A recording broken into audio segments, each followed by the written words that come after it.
Stepping into Shakespeare presents Twelfth Night by William Shakespeare, Act 4.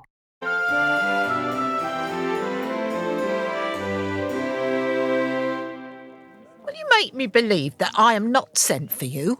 Go to, thou art a foolish fellow. Let me be clear of thee. Oh, well held out in faith. No, I do not know you, nor am I not sent to you by my lady to bid you come and speak with her, nor your name is not Master Cesario, nor this is not my nose, neither. Nothing that is so is so. I prithee, vent thy folly somewhere else. Thou knowest not me. Vent my folly? He has heard that word of some great man and now applies it to a fool. Vent my folly. I prithee now, ungird thy strangeness and tell me what I shall vent to my lady. Shall I vent to her that thou art coming? I prithee, foolish Greek, depart from me. There's money for thee. If you tarry longer, I shall give worse payment. By my troth, thou hast an open hand. These wise men that give fools money get themselves a good report after 14 years' purchase. Now, sir, have I met you again? There's for you. Why, there's for thee, and there, and there. Are all the people mad? Hold, sir, or I'll throw your dagger over the house. This I will tell my lady straight. I would not be in some of your coats for twopence. Come on, sir, hold. Nay, let him alone. I go another way to work with him. I'll have an action of battery against him if there be any law in Illyria. Though I struck him first, yet it's no matter for that. Let go thy hand. Come, sir, I will not let you go. Come, my young soldier, put up your iron. You're well fleshed. Come on. I will be free from thee. What wouldst thou now? If thou darest tempt me further, draw thy sword. What? Nay, then, I must have an ounce or two of this malapert blood from you. Halt, Toby. On thy life I charge thee, halt. Madam. Will it be ever thus? Ungracious wretch, fit for the mountains and the barbarous caves, where manners ne'er were preached. Out of my sight! Be not offended, dear Cesario. Rootsby, be gone.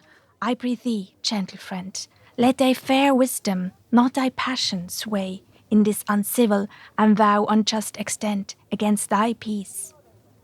Go with me to my house, and hear thou there how many fruitless pranks this ruffian hath botched up, that thou thereby mightst smile at this. Thou shalt not choose but go. Do not deny. Beshrew his soul for me. He started one poor heart of mine in thee. What relish is in this? How runs the stream? Or I am mad, or else this is a dream. Let fancy still my sense in Lethe steep. If it be thus to dream, still let me sleep. Nay. Come, I prithee. Would thou be ruled by me? Madam, I will. Oh, say so, and so be. Nay, I prithee, put on this gown and this beard. Make him believe thou art Sir Topaz, the curate. Do it quickly. I'll call Sir Toby the whilst. Well, I'll put it on and I will dissemble myself in it. And I would I were the first that ever dissembled in such a gown. The competitors enter. Jove bless thee, Master Parson. Buenos dias, Sir Toby. So I, being Master Parson, am Master Parson. For what is that but that, and is but is? To him, Sir Topaz. What ho! I say, peace in this prison. Who calls there? Sir Topaz, the curate, who comes to visit Malvolio, the lunatic. Sir Topaz, good Sir Topaz, go to my lady. Out, hyperbolical fiend! How vexest thou this man? Talkest thou nothing but of ladies? Well said, Master Parson. Sir Topaz, never was man thus wronged. Good Sir Topaz, do not think I'm mad.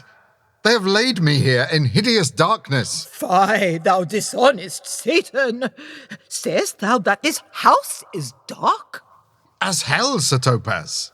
Why, it hath bay windows transparent as barricadoes, and the clerestories towards the south-north are as lustrous as ebony. And yet complainest thou of obstruction? I am not mad, Sir Topaz. I say to you, this house is dark. I say there is no darkness but ignorance. I say this house is as dark as ignorance, though ignorance were as dark as hell. And I say there was never man thus abused. I am no more mad than you are. Make the trial of it in any constant question. What is the opinion of Pythagoras concerning wildfowl? That the soul of our grandam might haply inhabit a bird. What thinkest thou of his opinion? I think nobly of the soul, and no way approve his opinion. Fare thee well, remain thou still in darkness. Thou shalt hold the opinion of Pythagoras, ere I will allow of thy wits, and fear to kill a woodcock, lest thou dispossess the soul of thy grandam. Fare thee well. Sir Topaz! Sir Topaz! Thou mightst have done this without thy beard and gown. He sees thee not. To him in thine own voice, and bring me word of how thou findest him. I would we were well rid of this knavery. If he may be conveniently delivered, I would he were. For I am now so far in offence with my niece that I cannot pursue with any safety this sport to the upshot. Come by and by to my chamber. Hey, Robin, jolly Robin, tell me how thy lady does. Fool! My lady is unkind, perdie. Fool! Alas, why is she so? Fool, I say! She loves another. Who calls, huh? Good fool, as ever thou wilt deserve well at my hand, help me to a candle, and pen, ink, and paper, as I am a gentleman. I will live to be thankful to thee for't. Master Malvolio? Aye, good fool. Alas, sir, how fell you besides your 5 wits? Fool, there was never a man so notoriously abused. I am as well in my wits, fool, as thou art. But as well? Then you are mad indeed, if you be no better in your wits than a fool. They have here propertied me, keep me in darkness, send ministers to me, asses, and do all they can to face me out of my wits. Advise what you say. The minister is here. Malvolio, Malvolio, thy wits the heavens restore. Endeavour thyself to sleep and leave thy vain bibble-babble. Sir Topaz. Maintain no words with him, good fellow. Who, I, sir? Not I, sir. God be with you, good Sir Topaz. Mary, amen. I will, sir, I will. Fool! Fool! Fool, I say! Alas, sir, be patient. What say you, sir? I am shent for speaking to you. Good fool, help me to some light and some paper. I tell thee, I am as well in my wits as any man in Illyria. Well a day that you were, sir. By this hand I am. Good fool, some ink, paper, and light, and convey what I will set down to my lady. It shall advantage thee more than ever the bearing of letter did. I will help you to it, but tell me true. Are you not mad indeed, or do you but counterfeit? Believe me, I am not. I tell thee true. Nay, I'll never believe a madman till I see his brains. I will fetch you light and paper and ink. Fool, I'll requite it in the highest degree. I prithee, begone. I am gone, sir, and anon, sir, I'll be with you again in a trice, like to the old vice, your need to sustain. Who with dagger of lath in his rage and his wrath cries, aha, to the devil, like a mad lad. Peel their nails, dad, adieu, good man, devil.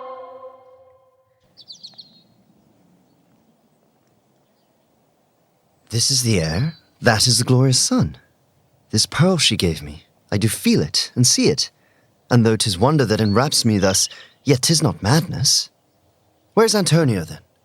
I could not find him at the Elephant, yet there he was, and there I found this credit, that he did range the town to seek me out.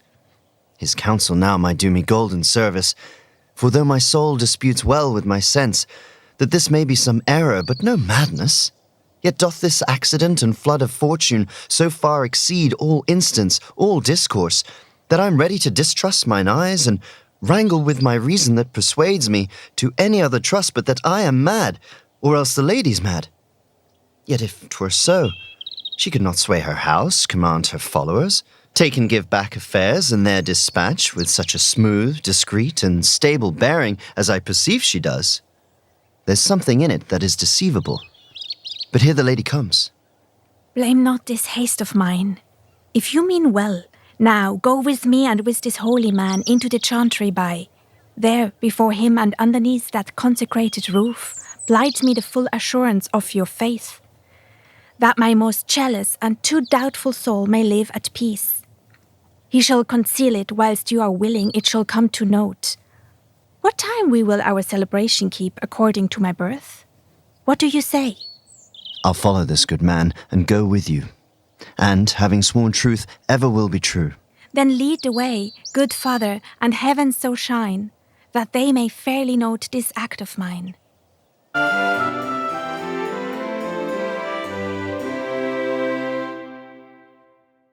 Stepping into Shakespeare Twelfth Night is produced by Therese Theuriallat and Sarah Lynn Dawson. Directed and cast by Matthew Brenher. Audio engineering by Tim Bond. We would like to thank the Swiss Cultural Institute for their support of our podcast. We'd also like to thank the Swiss Church London and Francesco Sesto for his logistical support during our event.